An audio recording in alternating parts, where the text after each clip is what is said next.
Bonjour à tous, vous êtes donc sur la vidéo qui explique comment installer et utiliser une action Photoshop.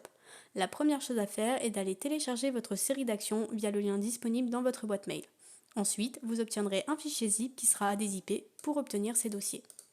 Le dossier PAT contient un motif qui nous permettra d'obtenir un effet d'halo lumineux sur la série féerique, alors que les dossiers ATN contiennent les actions. Prenez une photographie que vous devez retoucher et venez la mettre dans Photoshop.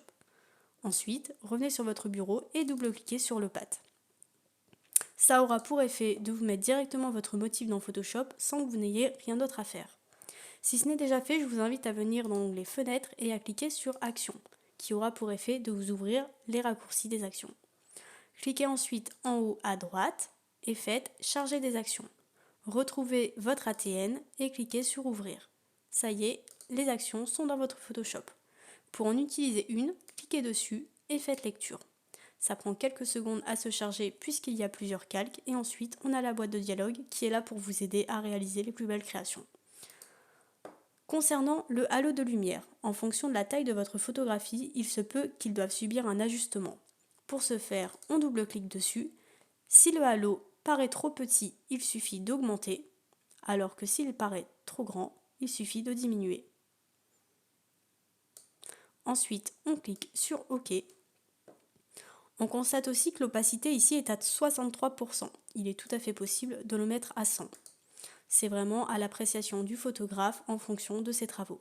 Moi ici, je préfère vraiment le laisser aux alentours de 60. Tout a été organisé pour ne pas que vous vous trompiez dans les calques. Là, ici, on peut voir, vous pouvez peindre la peau. Alors, on y va. On prend notre pinceau en noir, opacité 100, et on vient peindre. Je le fais vraiment très rapidement puisque c'est pour vous montrer. Ici, on en a un deuxième. On peut peindre la peau et les lèvres au besoin. Moi, je vais le faire sur celle-ci. Voilà. Et ça y est, notre action a été mise en place correctement. Une autre petite astuce, les actions peuvent fonctionner avec toutes les photographies. Je vais vous montrer comment avec la série obscure qui est normalement destinée à des photographies plus sombres. Donc on supprime celle-ci. Avec le même principe que tout à l'heure, on vient charger une action. On prend la série obscure et on fait ouvrir. Elle s'est mise dans votre Photoshop. On va le tester avec l'action Bélial. On fait lecture. Elle fonctionne exactement de la même façon que la série féerique. Donc on fait arrêter.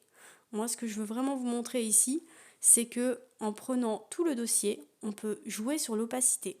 Si on met à 0, il n'y a rien du tout qui se passe. Si on met à 100, elle est totale. Sur ce genre de photographie, ce qu'on peut faire, c'est se permettre de le mettre dans les 70 pour avoir un rendu optimal. Avant, après. Voilà. Si vous avez des questions, n'hésitez pas et je vous souhaite de belles créations.